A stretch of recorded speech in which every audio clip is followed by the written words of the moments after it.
Jenny-Jaymes and our sidekick Christian Cano, partner in crime, is coming up next.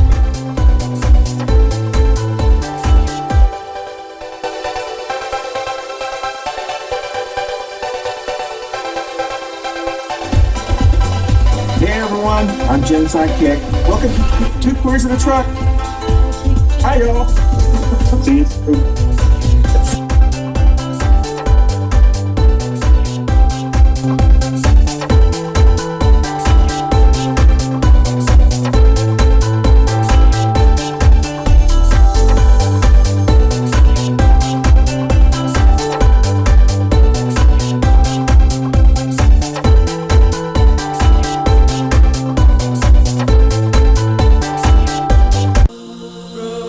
Good morning, everybody. It is Two Queers in the Truck Time, and it is, if you're seeing this for the first time, March 27th. Wow! Last week of March, we have played this year on fast forward, and it just feels like we are living in warp speed. Good morning, Christian. How are you doing? Good morning. Good morning. How are you?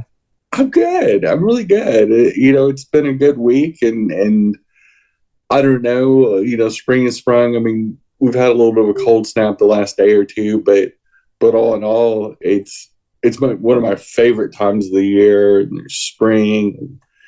The local film festival that I'm a part of is a couple months away, and there's just a lot of positivity in the air, and it's just, I don't know, there's just that feeling of renewal. Things are just budding out. And for people who have never been to Charlotte also has a lot of trees. It's very deeply forested. We're not too far from the mountains, and so it's springtime. These flowering trees just explode. It's just like one moment there's nothing, yeah, it's crazy. Moment there's little white and pink flowers everywhere, and it's a beautiful city for people who have never been here, but ever want to visit. It's remarked is a very pretty place, and we have a beautiful uptown, and it's just a neat environment in many ways. But let's get started. There's a lot of crazy stuff to talk about, and it's almost like this show should be called The Crazy Corner too, because 2024 is not the kind of, we haven't had the kind of decade in the 2020s. I guess Roaring 20s would be fitting, but it's just been nuts. And Florida keeps giving. No, we're not going to start with Florida. We're going to start with a private school called the Toss Academy in North Carolina, actually in Harrisburg, North Carolina. So a local reporter named Ann Doss Helms with WFAE has been inquiring into private academies that are getting state money. And this academy has received $483,000 this school year, but no real presence. Like, they're getting money, they're getting checks, but there isn't a real obvious school. Like, they're in a little schoolhouse somewhere, and their addresses and where their whereabouts are a little stealthy, so to speak, probably on purpose. In fact, as the reporter found out, they finally found the Toss Academy in this kind of slower, quieter strip mall. Kind of where you would go maybe see your accountant or that kind of deal. Not like a real big one with a Harris Teeter and all this, but very low key, very nondescript. And they had nobody at the door. They didn't have any security procedures. You could just walk right in. And so the reporter did, and they called out for the owner of the academy and the primary teacher, and it took a while. And then that owner of that deal was super aggressive with the reporter. Of course, the reporter had everything on recording. So yeah, they made sure they had it for posterity's sake, because they figured, like, this person probably doesn't have anybody's best interest at heart. So they made sure. The rest of the story is, so they had an exchange. The owner of the academy asked them to leave, did not want to answer any questions on the purpose of the academy. Is it real? Do they really have students? Blah, blah, blah. Because there's been a trend of private academies taking state money in North Carolina, now that they've opened it up to these private academies, and not always having the amount of students or students at all, and taking mystery money for students that maybe don't exist at their school, or the school maybe doesn't operate as big as they're claiming. And this has become a new grift. So go figure that an unregulated private entity would want checks for free because they knew the state's not going to follow up. Couldn't have predicted that. They're the new welfare queens. And on top of it, you're exactly right. This is welfare primarily for the wealthy. Exactly. Only wealthy people are going to send their kids to private school unless they're getting a scholarship, which does exist. I know at the Catholic Church, there's a lot of Catholic Church parochial schools that do that. I know the Lutheran Church had a member discount or a member scholarship if you had a musical talent, or you were an alumnus, like your parents went to that school, or they try to work it out to where members and parishioners can benefit from their infrastructure and education. But this TOS Academy doesn't have an affiliation with anything, and isn't a strip mall. Like in a nondescript, there isn't like big old rainbow signs or school bus signs or anything like this. It's a very nondescript. You wouldn't know if it was a lingerie store or an accountant's office or a school. It wasn't real obvious. It was hard to, the investigative reporter had a tough time finding it. And she's been covering stories in this local area for the Observer, now WFAE, for 20 years. She even said that in the article. She was surprised how vague and mysterious this place is. And I'm going like, why would you make a school mysterious unless it's some kind of wizard academy or something? Or if you don't want to be seen, you don't want to be audited, you don't want to be accountable for the cash. I mean, $483,000 is a lot of money. Mm-hmm. State money that could have gone to public schools, could have gone to foosball programs for all that matters. Like it instead it's going to the Foundation for the Greedy, it looks like. And not that I'm accusing that academy of doing it, but usually where there's smoke, there's fire. Mm-hmm. And you just wonder why they're trying to run G13 classified. I mean, that's a very bizarre, like I could get it if they were doing something proprietary or patented, but they're just teaching little kids stuff. And so I think we're going to see more of this, and I'm hoping the journalists in this state, like this Ann Dawes Helms, does this kind of really good, hard-hitting journalistic approach and really covers this, because we're kind of missing that in modern journalism, where a lot of journalists, especially, I don't know, from Fox News, are more like cheerleaders and activists and campaigners instead of, I don't know, pushing back. To me, if you're a conservative reporter and conservative journalist, wouldn't you want your movement to be better? As a progressive, I want Biden to always do better. I don't want him to fail, and I don't wish him to fail because he's our president. We need to support our president, but we also need him to always do better. Mm-hmm. He can always do better. He can always improve. And so can his administration. And we've got to do better on the border crisis. Even if we had the Congress for 2 years and we didn't do anything to modernize the system. Yep. And that's our fault. Mm-hmm.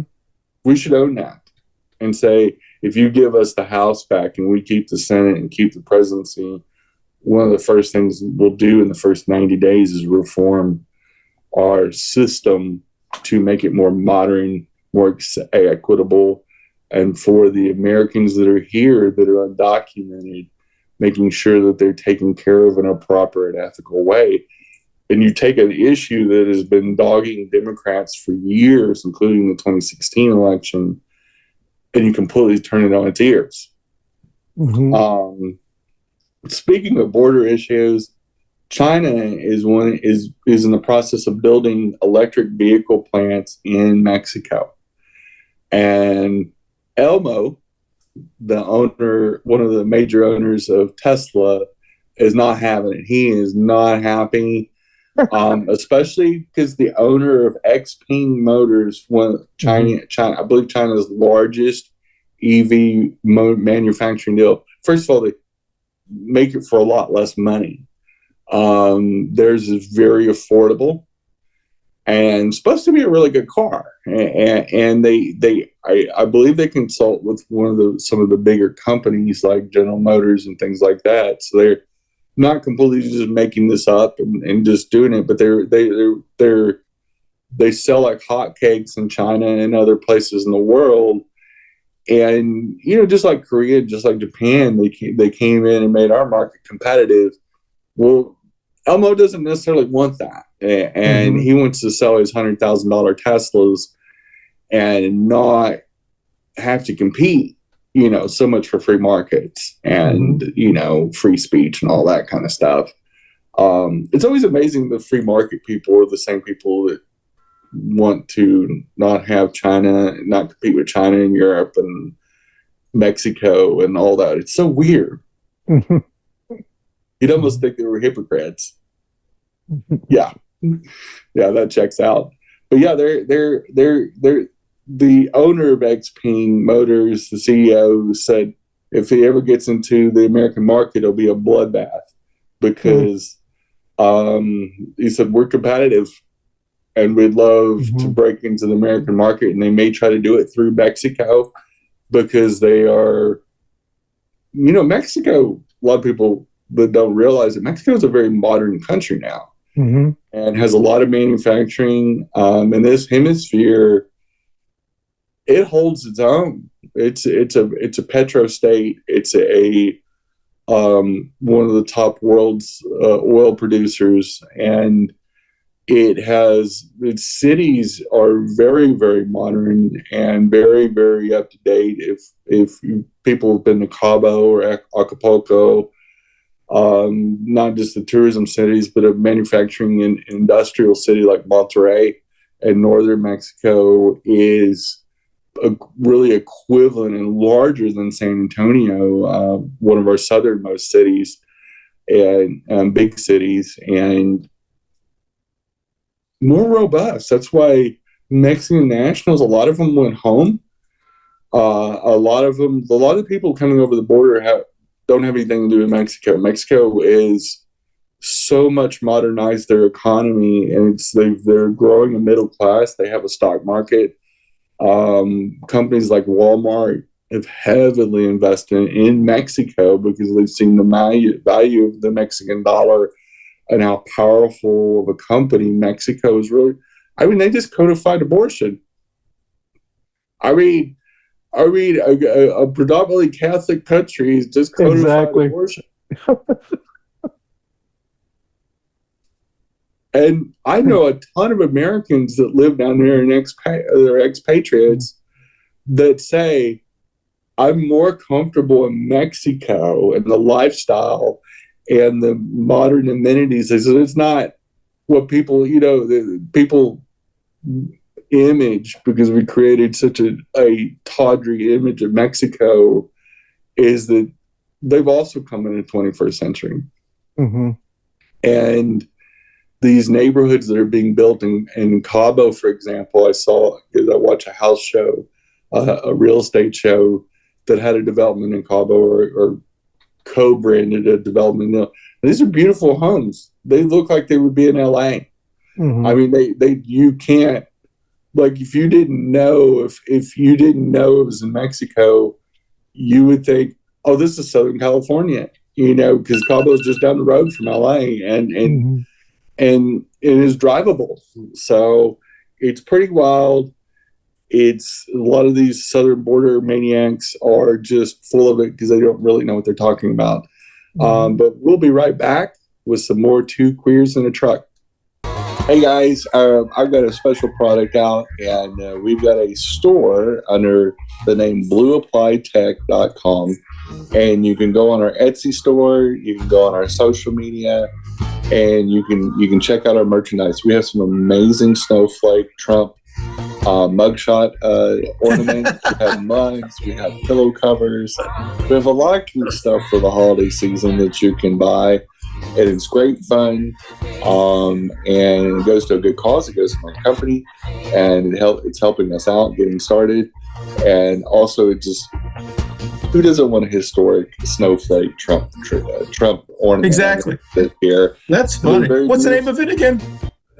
And the name of the company is Blue, like the color blue, applied APPLIED Tech, like technology. Blue Applied Tech. Ah, cool.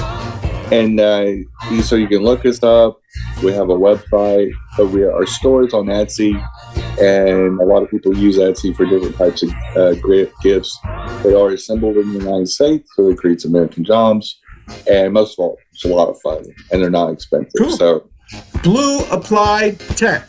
Got it. Correct. Come seek us out and buy some gifts. Cool. Hey, everybody, you can catch us on your favorite audio podcast platform, Spotify, and all Apple Store, the Google machine, and whoever else does podcasts. We're on there. We broke in, and we're staying.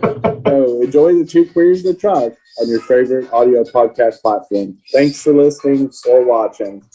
Bye-bye. Happy Pride. But a lot of this just comes from xenophobia. And the xenophobia comes from a fear of other people. You ain't from around here. Where are you from? Where are you from? Yeah. And people of color, brown, black, Asian people that aren't white, aren't pink, have to fight this all the time. And it's ridiculous because we still joke about this.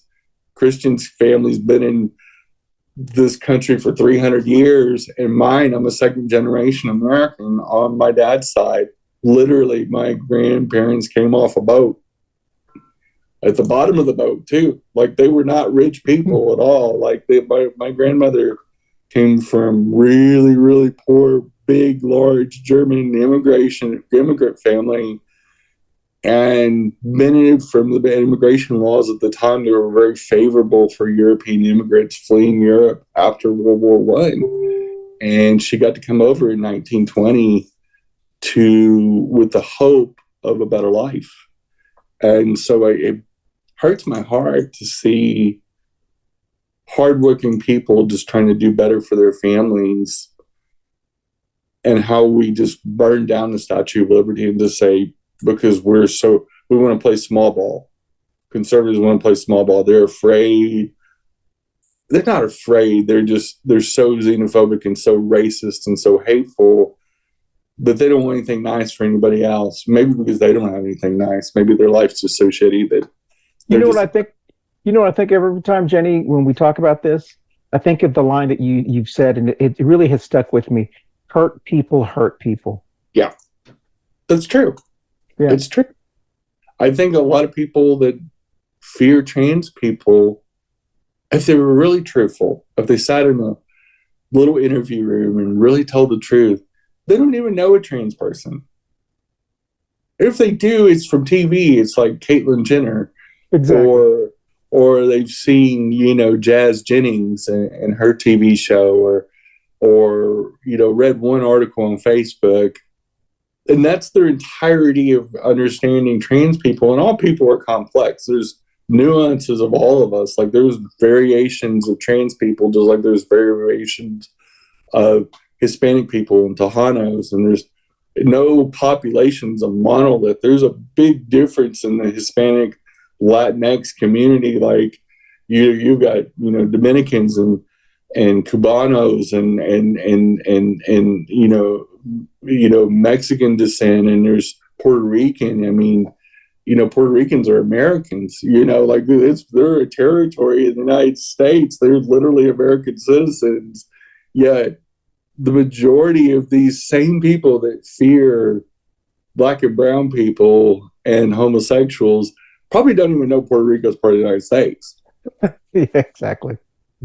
I'm not sure they know New Mexico is part of the United States, because I had that happen as a kid when we moved to Albuquerque. They go, "Oh, it's so scary, you're moving to a foreign country." These were adults in my extended family, and I'm like, I'll get back to you on that. And they happen to be fairly racist too. Trump had 30 companies. This is actually the third topic, not xenophobia, but I mean, speaking of xenophobia, Trump had 30 companies turn him down for a bond to help him cover and stall this $464 million judgment that has been levied against him. The interesting thing is that the prosecutor's office that pursued that case and won that case is also preparing to start seizing and selling Trump properties in the state of New York to pay that. And there's almost nothing there's about to be a fire sale unless he can sucker somebody into paying $464 million, or if it is allowed to be a surety bond, it would be 10%, I believe, of that. But still, that would still be $46 million and some change. And this guy stiffs everybody and screws everybody on. Like, ask all the lawyers he's put in jeopardy, or Michael Cohen going to jail for him, or anything else. Do you really want to front this guy even 10% of that, knowing there's a high probability? Well, he just got convicted of fraud, basically, on a civil court. Like, he's already a cheat in so many ways, but this one he's legally convicted as a cheat and fined $464 million. And him and his two idiot sons are banned from doing business in New York for several years.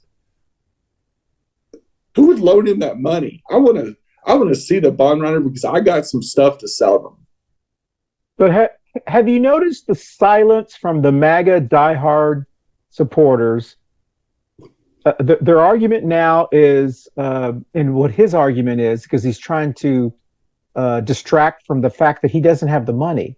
Right. And, he bragged about how wealthy he is. And, this is no big deal. This is really bringing him to his knees and really showing. And I'm not sad about it, because if it's going to happen to anybody, I'm glad it's happening to him, because he's really showing the world. He doesn't even have 10% of liquid cash to, and that's, Yeah.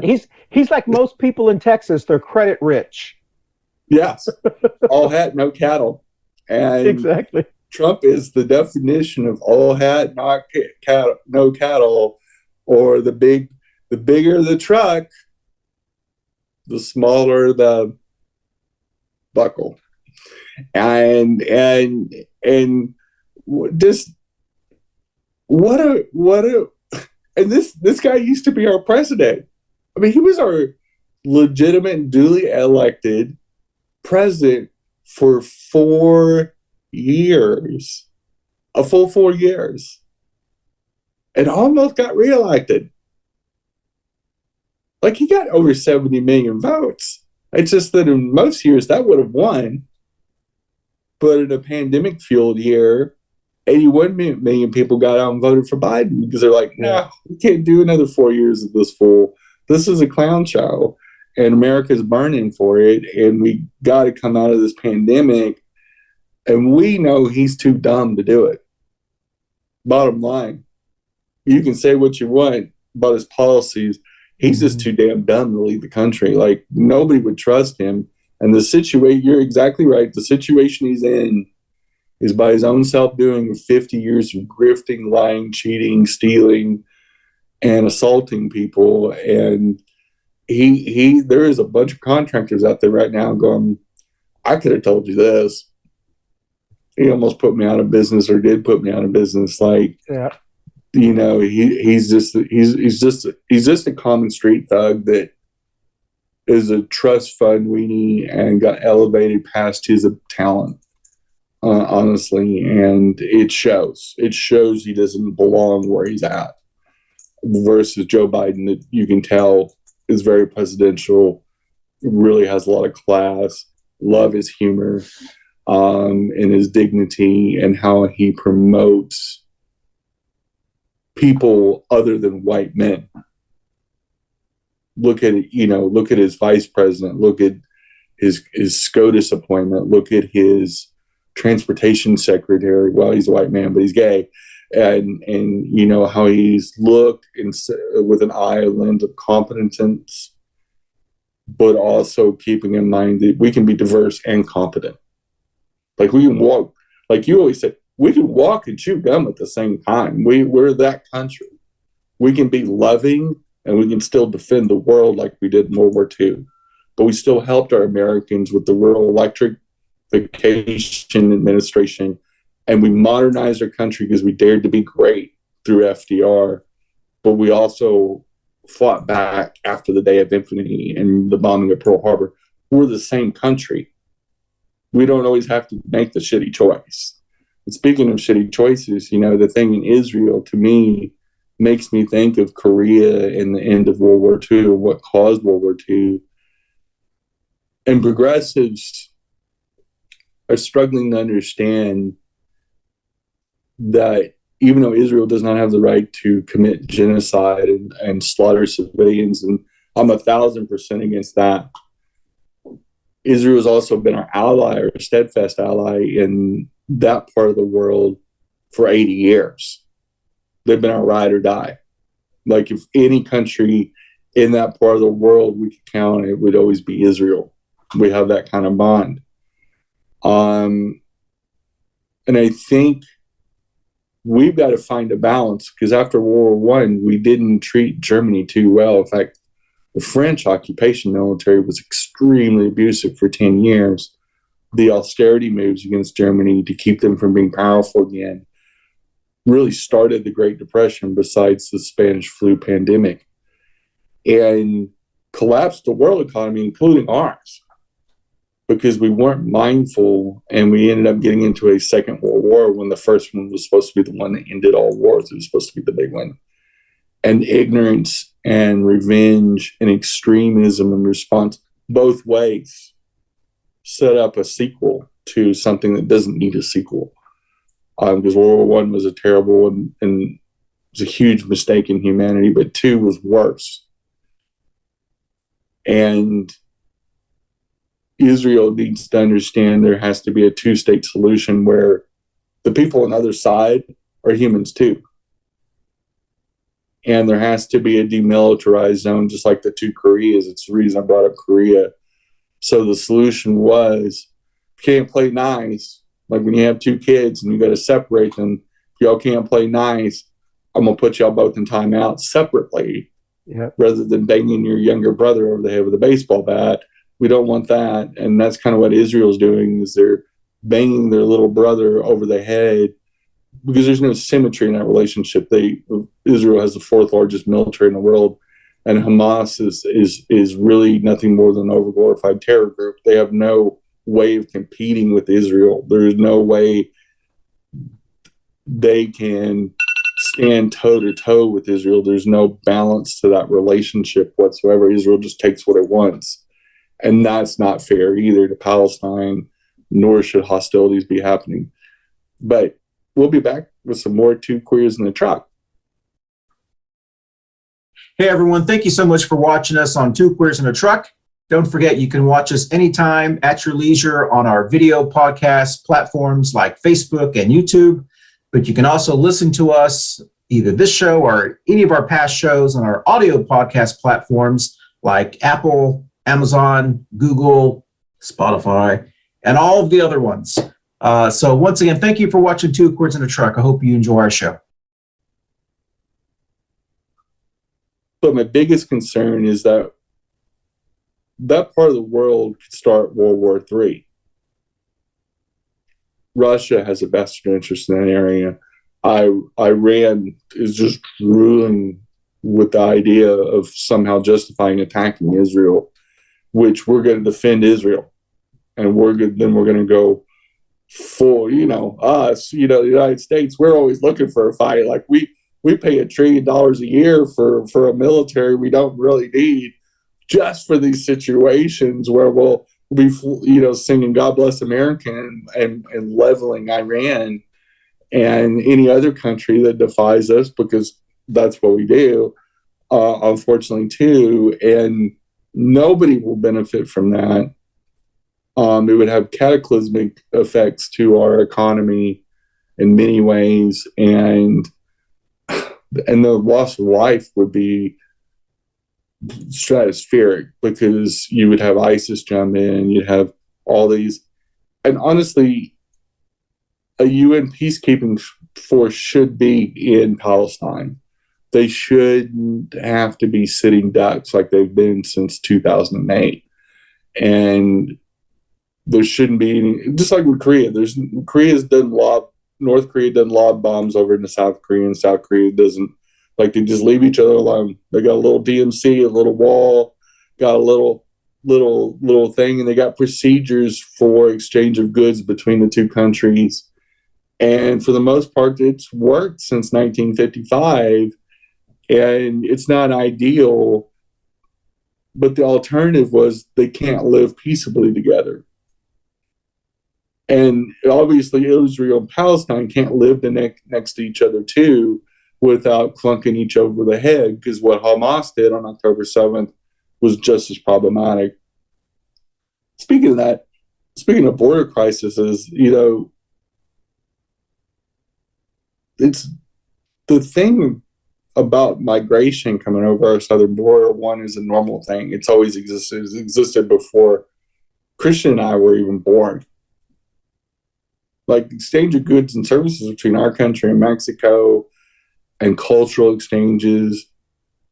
Like, San Antonio is really the northernmost city in Mexico. It's really it's built on Spanish missions, and I mean, it's named after a Catholic saint, Saint Anthony de Padua.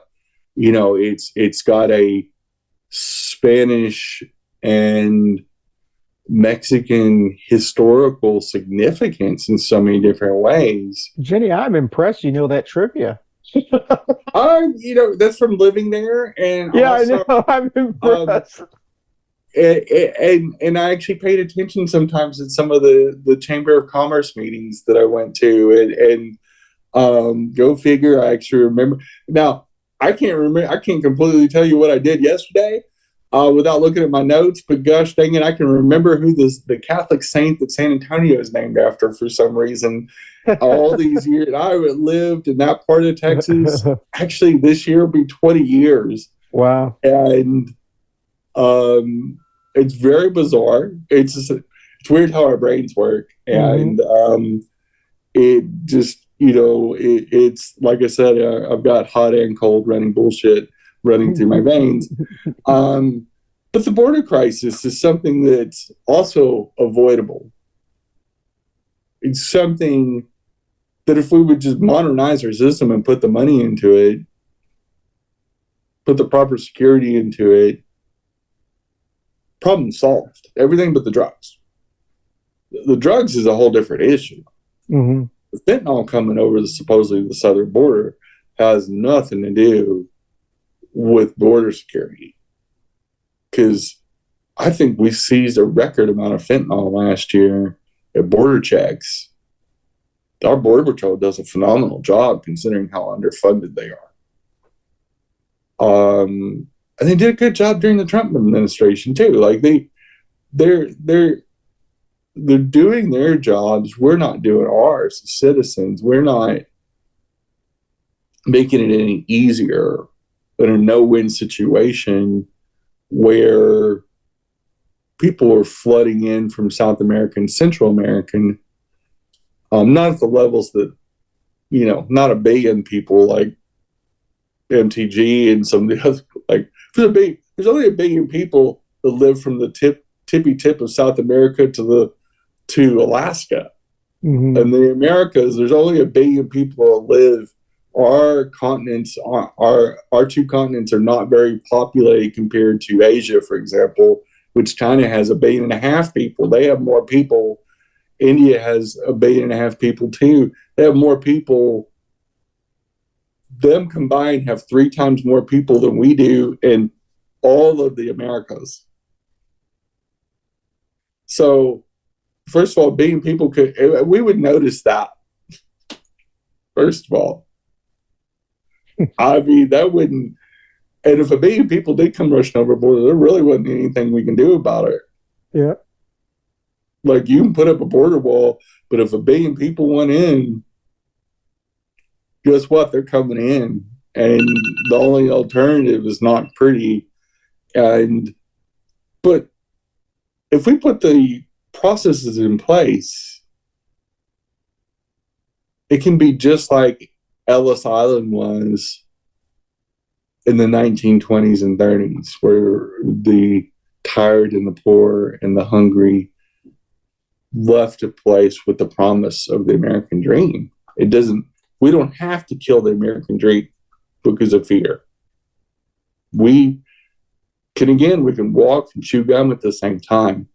I believe we live in a country that can shoulder the burdens of being the best version of us, the most noble version of us. I don't think there has to be a false narrative that poor people from Guatemala can't come here. We need the labor, first of all. We're having our industrial renaissance, and the people that are going to work in those factories are already here. But for them to leave the current job, we got to have people replacing them in lower end jobs, entry level jobs. Like we can't have these modern chip making plants empty, but we can't hire those people up if the jobs they're coming from are the more necessity jobs. And then what? Who's going to make your cheeseburger for you? Mm-hmm. Who's going to clean that hotel room? Who's going to roof that house? All those jobs are usually done by immigrants, just like my grandparents did. They did the dirty jobs. They worked in the Levi's pants factory, and they did all the jobs that immigrants do. And there's no amount of going around that. For our economy to be robust, we either got to have a ton of babies and they grow real fast, or the other way you get it is smart. Just like Canada doubled their allowable immigration because they need the labor. And we should work smart, not hard, and not work against each other on these kind of issues. These are nonpartisan issues that have turned into a idiot quest for conservatives wanting to have an issue that's not an issue that we started to address during Obama with the Dreamers thing. And then we just act like the people that blocked a lot of that stuff, because Obama wanted to go a lot further and modernize the system, and their congressional Republicans went, no, we're not going to help you that much. And I'm like, you're not helping Obama, you're helping this country.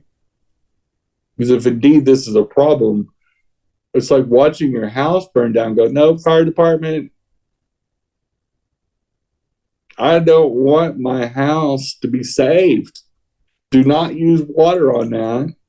I don't like water. I'm scared of water. I might drown from 100 yards away as you're saving my house. Let my fucking house burn down. They would rather let America burn down. If this crisis is as bad, why don't they do something? Or is it overblown? Is it really a crisis? They want the chaos. Yeah. They want the chaos. They're wishing chaos upon America and creating a crisis and scaring the shit out of little old ladies living in Indiana that are 2,000 miles away from the border, going, "Oh my gosh, oh, those brown people are invading America." I'm going, "Sweetie, they're already there. They're already here." All those brown people are invading America. But Mima, who's cutting your grass? Oh, don't worry about him. He's real cheap. But I don't want them to come over and. I love Pedro. Pedro's one of the good ones, because he cuts my lawn and makes my flowers look pretty. It's just like, oh my gosh, like, sweetie, this like the disconnect.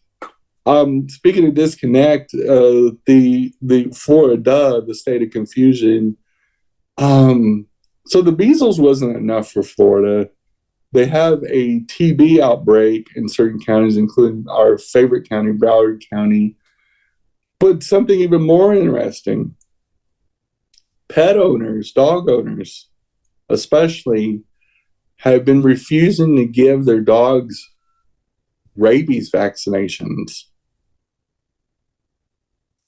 Now, if a rabid dog, if they get rabies and they bite you and it becomes a bloodborne thing for you as a human, it has a 70% mortality rate.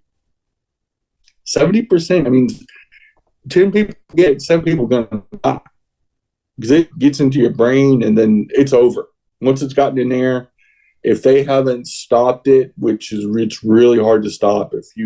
One of the reasons rabies shots are so important in rabies prevention is not just protecting the pet population, which is very important too, but also it protects the human population. I mean, like it's Old Yeller just didn't go off and die. Little Timmy could get it too, and then it would kill little Timmy. And it's insanely dangerous. It's something, but since the start of the year, we're just in March, there's been 1,451 cases of rabies found in Florida dogs, and Broward County is like number one. Like they've had close to 200 cases, which is, are we in 2024? Exactly. Like, is there ideology to burn it down to the point where we're gonna have to build a wall, but it's gonna have to be in the panhandle of Florida as we wall because Florida turned into an overglorified leper colony where we literally have to treat it like a no-fly zone. Say, yeah, you remember when we used to go to Florida and vacation and Disney World and all that? And we just had to. They had a zombie apocalypse, and we just had to let them be, and they couldn't come out. And we don't need to go in, And they were overrun by the measles and TB and rabies and Ebola and all this because they wanted it. They voted and said that they're happy with that. And we airlifted the people out that didn't want a part of it. And we just, it used to be fun to go to those beaches, but, now they're toxic. And it feels like it's coming to that. It feels like Florida is a biological time bomb ticking where these preventable and vaccinable, if that's a word, diseases and viruses that just a simple little normal shot into your dogs. Like if you don't care about humans, care about your dogs. Exactly. Yeah, it's crazy. Decimating the pet population in Florida. There are 1,451 cases in basically 2.5 months. There's a lot. Yeah. In 2024. And it's just wild to me. Like, just wild. As somebody that used to be a pet parent and still a current parent of adult children, I can't imagine wanting that for my kids. It's one thing not to want it for me, but why would you do that to your kids and your grandkids? Like, do you just not care? Mm-hmm. Is whatever ideology you have, it's at that point. It's wild and almost dystopian to me that the America First people want to promote rabies in Florida. I don't even know what to say about that. But that was our last topic, and it flew by fast. That was 6 topics, a rapid fire succession, and we will bring you more Two Queers in a Truck next week, and we'll see you in April. Bye, Boo. Wow, bye, Boo. See you in April. See you in April. Oh, hold on a second. I gotta shrink this window here. Hey, y'all, thanks for watching Two Queers in a Truck. And March is right here at the end of March, and we'll be April 1st and April Fool's Day momentarily. But we've had plenty of March Fools too. Y'all have a great week and be safe out there, especially in Florida land. What'd you say? Spring has sprung. Spring has sprung. Spring has sprung. Bye, Boo. Bye, Boo.